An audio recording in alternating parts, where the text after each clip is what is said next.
बिस्मिल्लाहिर्रहमानिर्रहीम। अस्सलाम वालेकुम फ्रेंड्स, मैं हूं सलमा अंसारी। कैसे हो आप सब? उम्मीद करती हूं कि आप सब ठीक होंगे, अल्लाह पाक की रहमत से खैरियत से होंगे।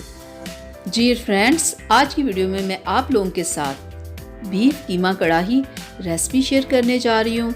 बहुत सिंपल सा मेथड है इसे बनाने का।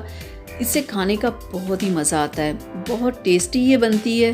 तो बहुत ही सिंपल है इसे बनाना। तो सबसे पहले हमें चाहिए हाफ़ kg कीमा और सब्ज़ मिर्च और लेमन, और ये सब्ज़ मिर्च, लेमन और सब्ज़ धनिया। 2-3 हमें कटे हुए प्याज चाहिए, टमाटर चाहिए, दही चाहिए हमें, अदरक लहसुन का पेस्ट, छोटी बड़ी इलायची और लौंग, रेड मिर्च, नमक, कुटी हुई लाल मिर्च, हल्दी और ब्लैक मिर्च का पाउडर। इसे स्टार्ट करने से पहले अगर आप लोगों ने मेरा अभी तक चैनल सब्सक्राइब नहीं किया तो प्लीज़ मेरे चैनल को सब्सक्राइब कर लें, बेल आइकन को ज़रूर प्रेस किया करें ताकि मेरी हर वीडियो सबसे पहले आप तक पहुंचे। तो चलिए शुरू करते हैं बनाना।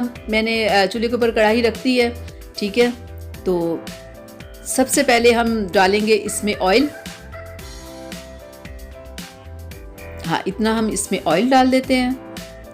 जब ये थोड़ा सा गर्म हो जाए तो आपको नज़र आ जाएगा गर्म हो गया है। जैसे ये गर्म हो गया है तो अब हम इसमें डाल देंगे प्याज। तो अब प्याज का क्या करना है कि हम इसे 2 से 3 मिनट तक इसे फ्राई करेंगे। इतना फ्राई करेंगे कि ये लाइट गोल्डन कलर के हो जाएं। ये देखिए हो गए हैं। तो अब हम इसमें डालेंगे टमाटर,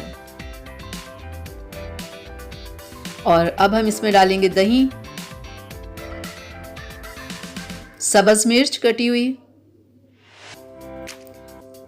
रेड मिर्च का पाउडर, हल्दी, कुटी लाल मिर्च, नमक, और लास्ट में हम ऐड करेंगे छोटी बड़ी इलायची और लौंग और दालचीनी, ठीक है। तो अब हम इसे पकाएंगे 5 से 10 मिनट आपने इसे पकाना है, ठीक है। इस मसाले को आपने 5 से 10 मिनट फ्राई करना है। जब आपको लगे कि ये फ्राई हो गया है, अब हम इसमें डालेंगे कीमा, क्योंकि ये काफ़ी फ्राई हो चुका है। तो कीमे को डाल के ना इसके अंदर अब हम कीमे को फ्राई करेंगे। तो आपने अच्छे से कीमे को फ्राई करना है। जब आपका कीमा थोड़ा सा फ्राई हो जाए, ठीक है, 5 से 10 मिनट जब आप फ्राई कर लो, तो फिर आपने इसमें काली मिर्च का पाउडर डालना है। पहले नहीं डालना, बिल्कुल स्टार्ट में डाल दोगे तो वो आपकी कढ़ाई बिल्कुल काली हो जाएगी। स्टार्ट में आपने बिल्कुल नहीं डालना। और फिर हम डालेंगे हाफ लेमन। तो फिर हम इसे फ्राई करेंगे, और अब हम इसे ना इसके ऊपर दे देते हैं ढक्कन थोड़ी देर के लिए, 5 से 10 मिनट के लिए।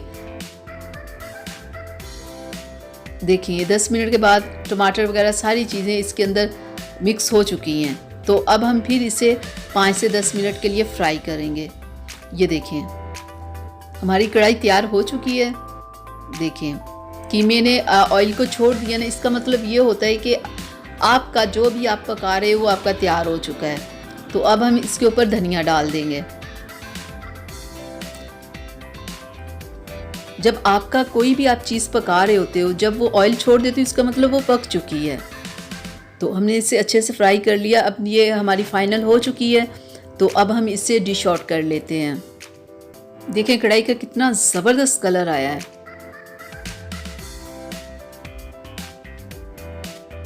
तो ये थी मेरी आज की रेसिपी आप लोगों के लिए। तो उम्मीद करती हूँ कि आप लोगों को पसंद आई होगी। तो कितना सिंपल सा मेथड है इसे बनाने का। तो मिलते हैं अगली वीडियो में। तब तक के लिए अपना बहुत सारा ख्याल रखिएगा। और अगर अभी तक आप लोगों ने मेरे चैनल को सब्सक्राइब नहीं किया तो प्लीज़ मेरे चैनल को सब्सक्राइब कीजिएगा, बेल आइकन को ज़रूर प्रेस किया करें ताकि कि मैं ऐसी ही वीडियोस आप लोगों के लिए बनाती रहूं। तो मिलते हैं अगली वीडियो में। तब तक के लिए अपना बहुत सारा ख्याल रखिएगा। मुझे अपनी दुआओं में याद रखिएगा। इजाज़त दीजिए। अल्लाह हाफिज़।